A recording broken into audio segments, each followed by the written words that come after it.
بسم اللہ الرحمن الرحیم۔ شروع اللہ تعالیٰ کی ذات کے بابرکت نام سے جو تمام کائنات کا خالق و مالک ہے، اور انگنت لاتعداد درود و سلام نبی آخر زمان صلی اللہ علیہ وآلہ وسلم کی ذات اقدس پر جو کہ وجہ تخلیق کائنات ہیں۔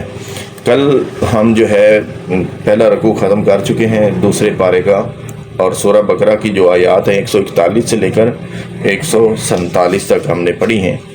تو آج ہم مطلب جو ہے نا اس کا اوور ویو یعنی مختصر سا مطلب دیکھیں گے کہ اس میں اللہ تعالی ذات نے کیا فرمایا ہے۔ اس کا لب لباب میں یہ بتا دوں کہ اللہ تعالیٰ کی ذات نے سرکار دو علیہ وسلم کی ذات اقدس کو جب مطلب نماز پڑھنے کا حکم دیا، پھر پوری امت کو دیا، تو پہلا قبلہ تھا نا بیت المقدس، اس کی طرف رخ کر کے نماز پڑھی جاتی تھی، ٹھیک ہے۔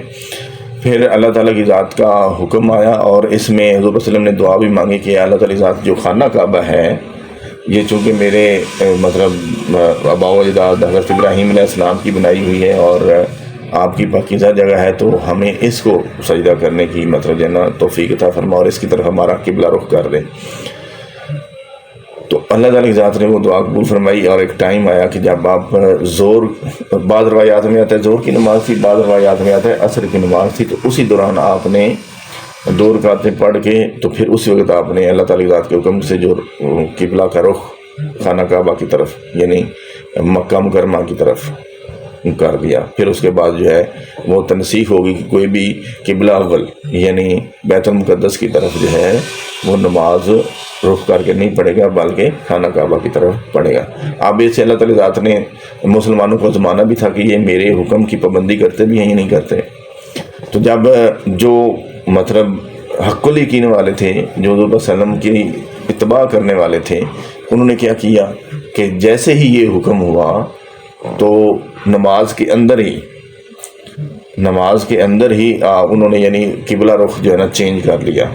تو اس سے کہتے ہیں کہ جو خواتین مساجد میں نماز پڑھ رہی تھیں، جو مرد رات پڑھ رہے تھے، تو جہاں پہ جیسے ہی رخ تبدیل ہوا تو جہاں پہ عورتیں نماز پڑھ رہی تھیں وہاں پہ مردوں کا رخ ہو گیا، اور جہاں پہ مرد حضرات پڑھ رہے تھے وہ عورتوں کی جگہ پہ شفٹ ہو گئیں، عورتیں ان کی جگہ پہ شفٹ ہو گئیں۔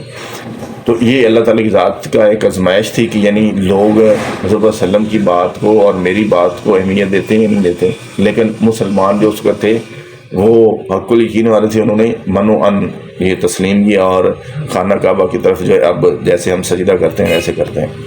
لیکن جو یہودی جو تھے ان کا بھی وہ قبلہ تھا، تو یہودیوں نے اعتراض اٹھانا شروع کر دیا جی کہ یہ کیسا رب ہے۔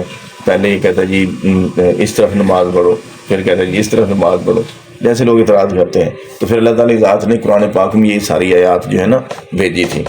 پھر اس کے بعد اللہ تعالیٰ کی ذات نے آزمایا مسلمانوں کو۔ اللہ تعالیٰ کی ذات کی مہربانی سے مسلمان جو ہیں وہ قائم رہے، اور انہوں نے رخ کی تبدیلی کر لی۔ اس سے حضور صلی اللہ علیہ وسلم کی جو خواہش تھی یا جو دعا تھی کہ جی جو حضرت ابراہیم علیہ السلام کا خانہ کعبہ ہے اس کی طرف ہم قبلہ کر کے نماز پڑھیں، اس کی طرف ہم نماز پڑھیں۔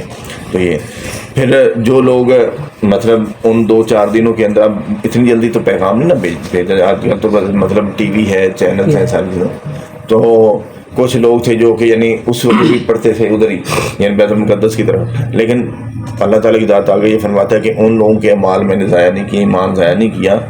جب ان کے پاس بھی پہنچا 1-2 دن بعد پیغام، تو انہوں نے بھی یعنی قبلہ شریف کی طرف یعنی خانہ کعبہ کی طرف جو ہے منہ کر کے نماز پڑھنا شروع کر دیں۔ اچھا، اب کل بھی میں نے یہ بتایا تھا، تو اس کا جو اوورآل مقصد ہے کہ یعنی ان پہلے رکوع کا کہ اللہ تعالیٰ کی ذات جب آزمائش لیتا ہے تو ہم مسلمانوں کو چاہیے کہ ہماری، اچھا اس میں ایک اور چیز جو اللہ تعالیٰ ذات نے فرمائی ہے کہ جو امت محمدی ہے صلی اللہ علیہ وآلہ وسلم، یہ تمام امتوں سے افضل ہے، اور اس کی گواہی جو ہے نا دوسری امتوں کے حق میں ہوگی، اور ہمارے اوپر جو مطلب حضور صلی اللہ علیہ وسلم کی گواہی ہے وہ ہمارے اوپر ہے۔ یعنی یہ کتنا بڑا مقام اللہ تعالیٰ ذات نے ہمیں امت محمدی کو دیا ہے، لیکن ہمیں اپنے اس کردار کو سمجھنا ہوگا، ٹھیک ہے، کہ ہمارا اتنا بڑا مقام ہے، اور ہم مطلب جو ہے کہ کن چیزوں کی طرف مطلب جو ہے کہ پڑے ہوئے ہیں کہ ہم نے نماز روز و حجوں کے اوپر تو یعنی زور لگایا ہوا ہے، لگانا بھی چاہیے، لیکن جو دوسرے معاملات ہیں مطلب جو دین محمدی نے ہمیں بتائے ہیں اس کے اوپر بھی عمل کرنا ضروری ہے، ٹھیک ہے۔ اینڈ دی رزلٹ اللہ تعالیٰ کی ذات نے پھر فرمایا جی کہ مطلب آپ جو جہاں پہ بھی پوری دنیا کے اندر مسلمان ہیں وہ قبلہ رخ یعنی خانہ کعبہ کی طرف نماز پڑھا کریں گے. ٹھیک ہے. پھر اس میں حضرت وسلم نے فرمایا کہ جی آپ قبلہ کی طرف نماز پڑھیں گے لیکن ساتھ ساتھ آپ کے اوپر واجب ہے کہ آپ کس کی اتباع کریں گے؟ حضور پاک صلی اللہ علیہ وسلم کی ذات اقدس کی اتباع کریں گے. اگر آپ اتباع نہیں کریں گے تو پھر آپ ظالموں میں سے ہو جائیں گے. ٹھیک ہے. اور آپ کے پاس حق پہنچا ہوا ہے، حق جانتے ہوئے بھی اگر آپ حق بات کی تائید نہیں کرتے تو پھر یہ اپنے آپ کو ظالموں میں تصور کر لیں، اپنے آپ کو آپ مطلب جو ہے کہ منافقین میں تصور کر لیں. تو کم از کم حق اور سچ جانتے ہوئے بندے کو حق اور سچ کا ساتھ دینا چاہیے. بالکل. ٹھیک ہے. تو اللہ تعالیٰ کی ذات جو ہے کہ ہمارے حال پہ فرمایا جیسے پاکستان میں اس وقت 25 کروڑ عوام ہے تو مطلب جو ہے کہ جو اوپر والے لوگ ہیں جو قابض اشرافیہ ہیں وہ روند بھی رہے ہیں، ہماری رشتوں کے ساتھ کھیل بھی رہے ہیں، ہمیں غیر منصفانہ ریسورسز کی تقسیم بھی ہے، انصاف کسی کو نہیں مل رہا ہے.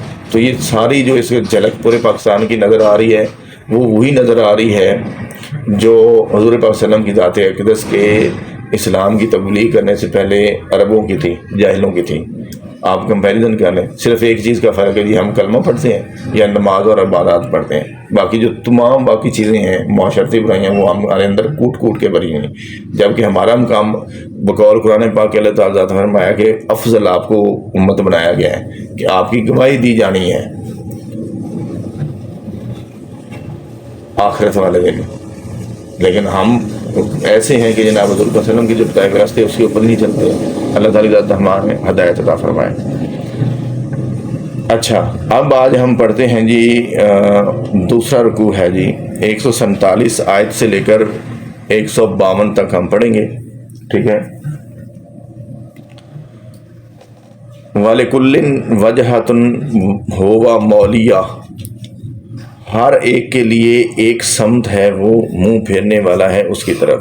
یعنی آپ دنیا کے اندر جہاں کہیں پہ بھی رہ رہے ہیں، جب آپ نے اللہ کی ذات کی عبادت کرنی ہے، سجدہ کرنا ہے، رکوع کرنا ہے، اللہ کی ذات کی بندگی کرنی ہے تو آپ کو کس کی طرف رخ کرنا پڑے گا؟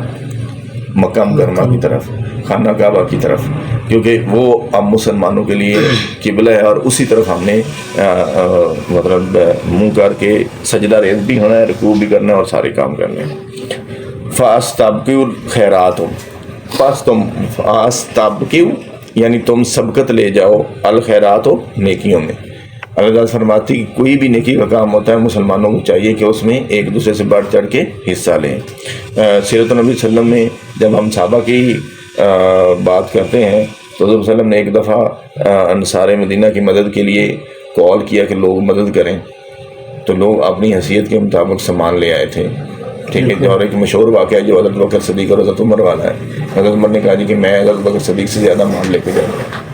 وہ اپنے گھر کا آدھا مال لے آئے تو حضرت عمر سے آپ نے پوچھا کہ ہاں کیا لے کے آئے تو آپ نے فرمایا جی کہ میں اپنے گھر کا آدھا سامان آپ کی نظر کرتا ہوں. پھر حضرت بکر صدیق ہے رضی اللہ تعالیٰ عنہ تو وہ اپنے گھر کا سارا سامان لے کے آئے. یعنی یہ ہے محبت کا تقاضا کہ اللہ کی راہ میں اپنے ساتھیوں کی، اپنے مسلمانوں کی جو ہے نا مدد کرنے میں آپ یعنی پہلے سبقت لے جائیں. ٹھیک ہے. پھر حضرت ابو بکر صدیق نے کہا جی کہ میں تو گھر میں اللہ اور اس کے رسول کا نام چھوڑ کے آیا. یہ مقام ہے ان ہستیوں کا.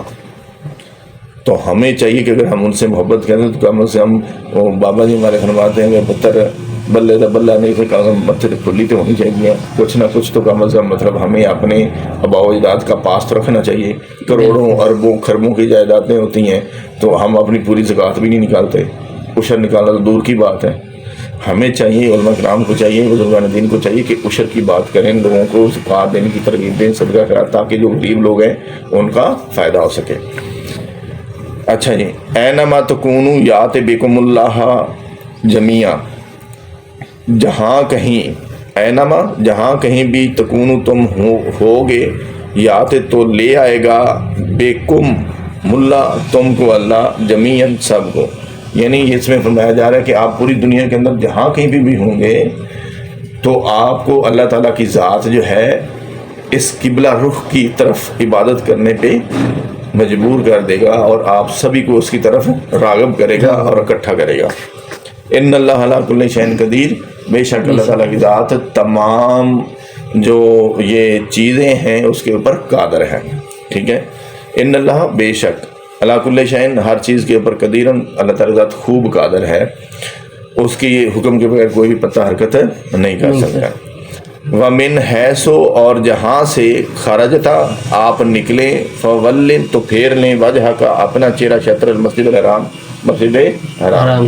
یعنی اللہ تعالیٰ فرماتی ہے کہ جہاں کہیں پہ بھی ہوں آپ، دنیا کے کسی کونے میں بھی ہوں، مشرق مغرب شمال جنوب، دنیا کی مطلب زمین کی توم چلے جائیں، لیکن جب بھی آپ نے اللہ کی عبادت کرنی ہے، جب بھی آپ نے اللہ کو یاد کرنا ہے، تو آپ کا رخ کس کی طرف ہونا چاہیے؟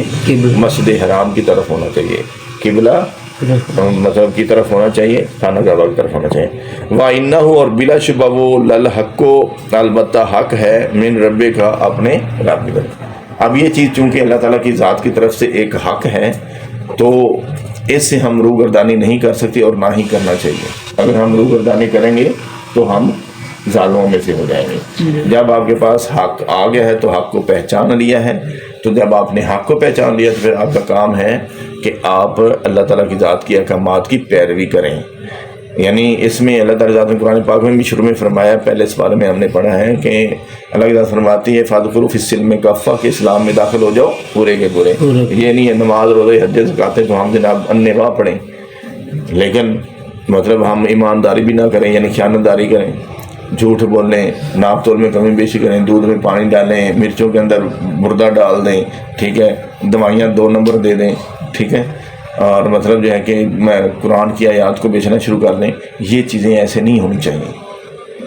قرآن پاک ایک واضح کوڈ آف کنڈکٹ اللہ تعالیٰ کی ذات نے دیا ہے، تو اس لیے دین محمدی کو اللہ تعالیٰ کی ذات نے فرمایا کہ اپنے قبلے کو درست کریں. ٹھیک ہے. وَمَا اللَّهُ بِغَافِلٍ عَمَّا تَعْمَلُونَ، وَمَا اللَّهُ اور نہیں ہے اللہ بغافل غافل عما اس سے جو تعملون تم جو عمل کرتے ہو.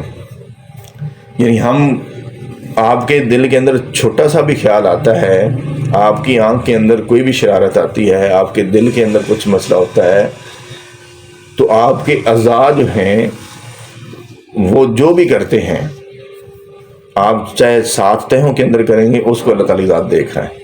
وہ اللہ تعالیٰ کی ذات سے ڈھکی چھپی نہیں ہے. اس لیے بزرگان دین فرماتے ہیں جدھر دیکھو اللہ کا چہرہ دیکھو. ٹھیک ہے. پھر بزرگان دین یہ بھی کہتے ہیں کہ جو سانس آپ اللہ تعالیٰ کی ذات کی عبادت میں گزارتے ہیں نا، وہی حق ہے، اور جو سانس میں آپ اللہ تعالیٰ کی ذات کو بھول جاتے ہیں وہ کفر ہے. اب اس کے اندر فلسفہ کیا ہے؟ وہ فلسفہ یہ ہے کہ جب آپ کی لنک اللہ تعالیٰ کی ذات سے جڑا ہوگا اور آپ جانیں گے کہ ہر جگہ پہ اللہ تعالیٰ کی ذات موجود ہے، تو جب آپ یہ سوچ رہیں گے کہ اللہ تعالیٰ کی ذات موجود ہے، تو پھر میرا خیال ہے کہ بندہ مومن یا بندہ مسلمان گناہ نہیں کرے گا. کیا نہیں کرے گا؟ یعنی اللہ تعالیٰ کی ذات کی حکم دلی نہیں کرے گا. اب ہم نے کیا سمجھا ہے کہ جی قرآن سامنے ہے تو مطلب یہ ہے کہ میں احتیاط کر لوں گا، یا مساجد کے اندر ہی مسجد میں، یا نہ اتنا جھوٹ نہ بولی مسجد ہے. ٹھیک ہے نا. حالانکہ دیکھا جائے تو رب تو ہر جگہ میں موجود ہے. مسلمان کے لیے تو ہر چپا چپا اللہ تعالیٰ کی ذات نے مسجد بنائی ہے، تو ہمیں اس چیز کا احساس ہونا چاہیے. اللہ تعالیٰ کی ذات ہمیں عمل کی توفیق عطا فرمائے. وَمِنْ حَيْثُ خَرَجْتَ فَوَلِّ وَجْهَكَ شَطْرَ الْمَسْجِدِ الْحَرَامِ، اور جہاں سے آپ نکلیں، وَمِنْ حَيْثُ اور جہاں سے خرجتا آپ نکلیں، فَوَلِّ تو پھیر لیں وَجْهَكَ اپنا چہرہ شطر المسجد الحرام، مسجد حرام. اب یہ تیسری دفعہ اللہ تعالیٰ کی ذات فرما رہا ہے کہ آپ دنیا میں کہیں پہ بھی ہوں، آپ کا رخ کسی طرف بھی ہو، جب آپ نے اللہ تعالیٰ کی ذات کی عبادت کرنی ہے یا آپ نے سونا بھی ہے، تو کہتے ہیں نا یعنی مطلب خانہ کعبہ کی طرف جو ہے یا مکہ مکرمہ کی طرف منہ کر کے سوئیں، تاکہ مطلب اس کے اندر فلسفہ یہی ہے کہ جب آپ کا سمت اس طرف ہوگی، آپ کا ذہن اللہ تعالیٰ کی ذات کی طرف لگے گا، تو مسلمان جو ہے وہ کم سے کم گناہ سے بچ جائیں گے. وَحَيْثُ مَا كُنْتُمْ اور جہاں کہیں بھی تم ہو مسلمانوں، فولو تو پھیر لو وجہکم اپنے چہرے کو شاطرہ ہو اس کی جانب، لیلا یکونا تاکہ نہ رہے للناس لوگوں کے لیے، علیکم تمہارے خلاف، حجتن کوئی حجت، الا سوائے اللہ زینا ان لوگوں کے جنہوں نے ظلم و ظلم کیا، منہم ان میں سے، فلا تخشوہم چنانچہ نہ تم ڈرو ان سے، اور اخشونی مجھ ہی سے ڈرو، ولا اتمو تاکہ میں پوری کروں نعمتی اپنی نعمت علیکم تم پر، ولا اللکم اور شاید کہ تم تعتدون ہدایت پاؤ۔ اب یہ پہلی آیت کے اندر، پھر اس کے بعد دوسری آیت کے اندر، اب تیسری آیت کے اندر بھی اللہ تعالی ذات بار بار یہی کہہ رہا ہے کہ آپ دنیا کے اندر جہاں کہیں پہ بھی ہوں، ٹھیک ہے، ان کے خلاف کیا حجت ہے کہ آپ نے اپنے چہرے کو پھیر لینا جب بھی آپ نے عبادت کرنی، کس کی طرف؟ مسجد حرام کی طرف۔ اب اس میں 3 کیٹیگریز آ رہی ہیں۔ اب جب اللہ کے حضور کے اوپر یہ آیت نازل ہوئی تو حضور صلی اللہ علیہ وسلم نے اسی وقت رخ تبدیل کر دیا نماز کے دوران ہی۔ جو صحابہ صحابیات پڑھ رہی تھیں انہوں نے بھی اسی وقت حضور صلی اللہ علیہ وسلم کی پیروی کرتے ہوئے کر لی۔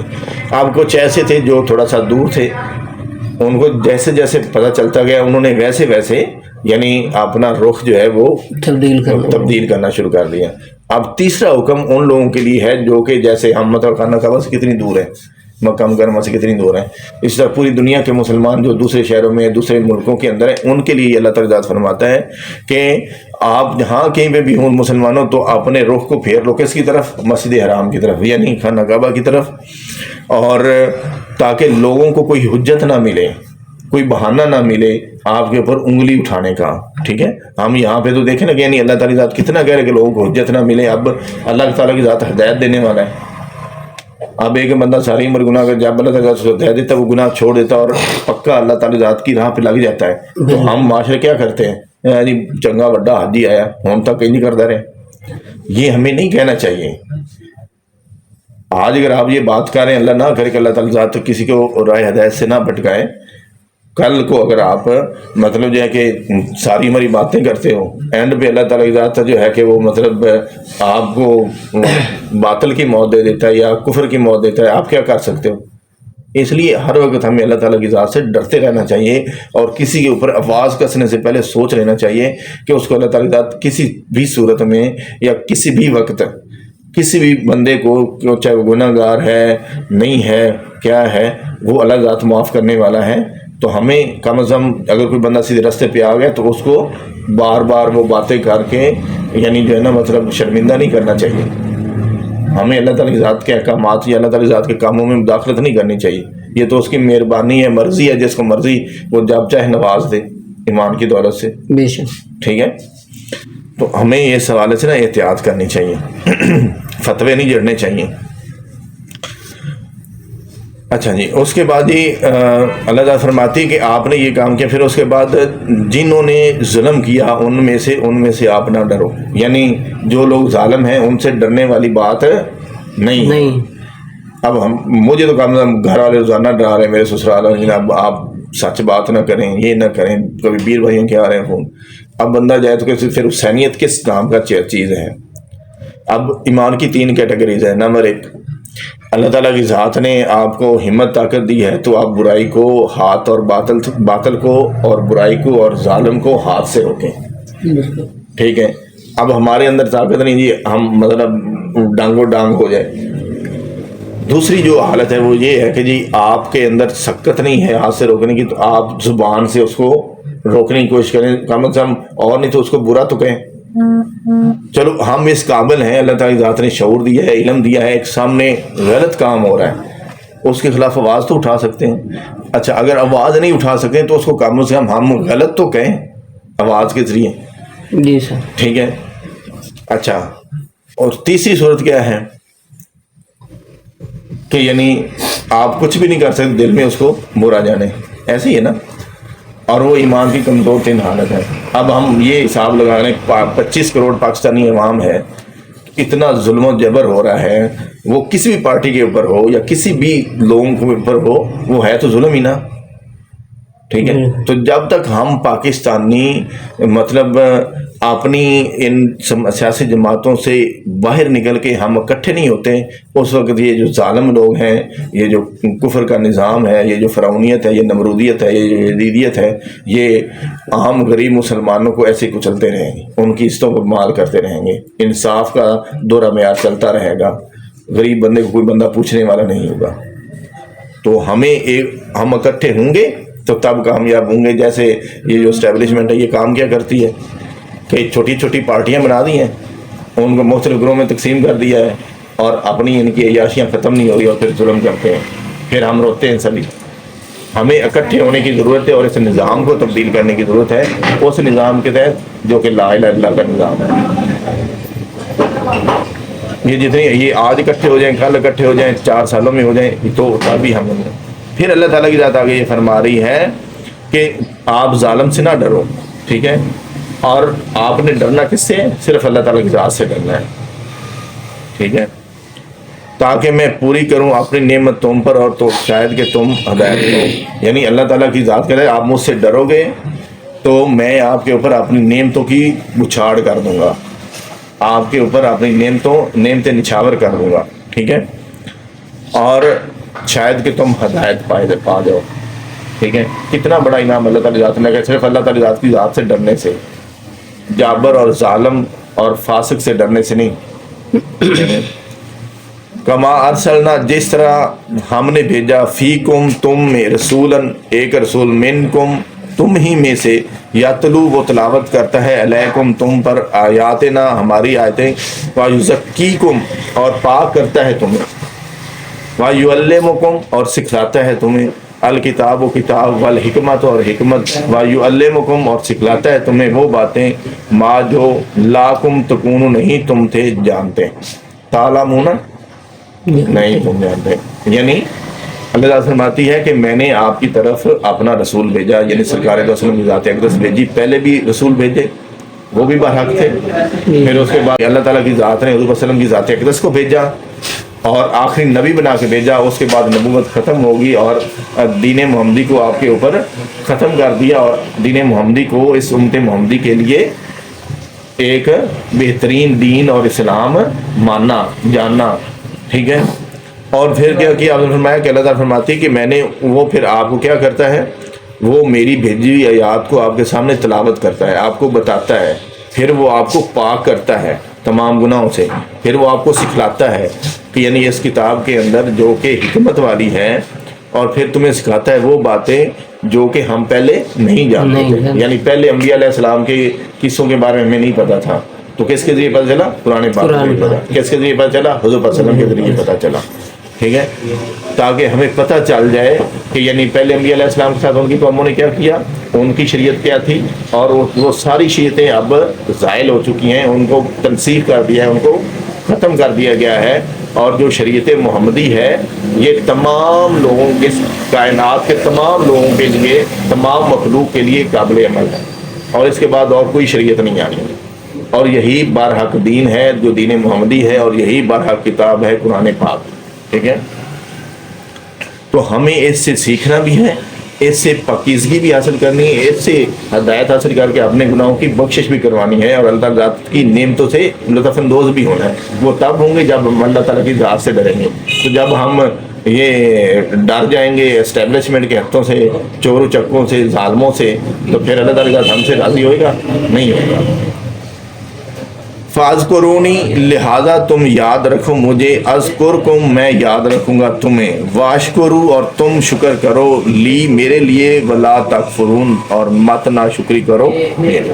یعنی کتنی بڑی بات اللہ تعالیٰ فرما رہا ہے کہ تم میرا ذکر کرو اور میں تمہارا ذکر کروں گا۔ اس سے اور بڑھ کے انسان کو کیا چاہیے یار، کہ جب ہم اللہ تعالیٰ کی ذات کو ظاہری طور پہ، باطنی طور پہ، دلی طور پہ، اللہ فرماتا ہے آپ دل سے مجھے ذکر کریں گے، یاد کریں گے، تو میں آپ کا ذکر دل سے کروں گا۔ آپ مجھے یہ گلے سے اوپر اوپر ذکر کریں گے تو میں بھی آپ کے ساتھ ایسے ہی کروں گا۔ لیکن پھر بھی اللہ فرماتا ہے اے ابن آدم، اگر آپ سے غلطی ہو گئی ہے یا منافقت ہو گئی ہے، پھر بھی میرے در پہ آ جاؤ، معافی مانگو، میں آپ کو معاف کر دوں گا۔ میں آپ سے محبت کرتا ہوں کیونکہ اس نے پیدا کیا ہے، جس نے پیدا کیا اس کو محبت ہوتی ہے، جیسے ہمارے والدین کرتے ہیں۔ تو مطلب ہمیں بھی تو خیال رکھنا چاہیے نا کہ جس نے پیدا کیا ہے اس کا ہمارے اوپر حق ہے کہ ہم اس کی عبادت کریں، صرف اسی سے ڈریں، اور اس کی کہی ہوئی باتوں کے اوپر عمل کریں، اس کی بنائی ہوئی جو چیزیں ہیں اس سے لطف اندوز ہوں، اور یعنی حضور صلی اللہ علیہ وسلم کی اتباع کریں، تاکہ ہم پھر جو ہے سیدھے راستے پہ چل سکیں۔ پھر اللہ تعالیٰ واضح فرما رہا ہے کہ آپ مجھے یاد کرو میں آپ کو یاد کروں گا. آپ مجلس میں ہی مجھے یاد کریں گے تو میں بہترین مجلس میں آپ کو یاد کروں گا. آپ اکیلے مجھے یاد کریں گے میں اکیلے یاد کروں گا. آپ 2 بندوں میں یاد کریں گے میں 2 بندوں میں یاد کروں گا. ٹھیک ہے. پھر ساتھ فرماتا ہے کہ جو کچھ میں نے آپ کو دیا ہے اس کے اوپر راضی برضا ہو جاؤ, اس کے اوپر شکر کرو, ناشکری نہ کرو. اگر آپ شکر کرو گے تو میں مزید آپ کے رزق میں, آپ کے مال میں, آپ کی عزت میں, آپ کی دولت میں اضافہ فرما دوں گا. ٹھیک ہے. تو میری تمام اس حوالے سے پاکستانیوں سے گزارش ہے کہ اگر ہم یہ سمجھتے ہیں کہ اس فرسودہ جاہلانہ کافرانہ یا شانہ جاہلانہ نظام سے چھٹکارا حاصل کرنا ہے جس نے پاکستان کو سوائے جڑیں کھوکھلی کرنے کچھ نہیں دیا, تو ہمیں 25 کروڑ عوام کو یہ چاہیے کہ یکمشت اکٹھے ہو جائیں بغیر کسی پارٹی کے, بغیر کسی لالچ کے, اور قومی مفاد کو مد نظر رکھتے ہوئے اس جب تک نظام کو ہم باہر نہیں نکالتے, اس نظام سے چھٹکارا نہیں حاصل کرتے, پاکستان کی ترقی, عام پاکستانی کی ترقی, عام پاکستانی کی فلاح, عام پاکستانی کو انصاف ملنا درکنار, ہماری رشتے میں محفوظ نہیں ہوں گی جیسا کہ محفوظ نہیں ہے جو ہمارے معاشرے کے اندر چل رہا ہے. اللہ تعالیٰ کی ذات ہمیں عمل کی توفیق عطا فرمائے, اور اس قرآن پاک کی آیات جو آج ہم نے پڑھی ہوئی ہیں اس میں کوئی غلطی کوتاہی ہو گئی ہے, کوئی کمی ہو گئی ہے, کوئی لفظ کی ادائیگی میں غلطی ہوگی, ہماری مغفرت فرمائے, ہمیں معاف فرما دے, اور پاکستان کو شر شیطان شر انسان سے محفوظ رکھے, پاکستانی عوام کو شر شیطان شر انسان سے محفوظ رکھے, پوری امت محمدیہ کی بخشش فرما دے. آمین.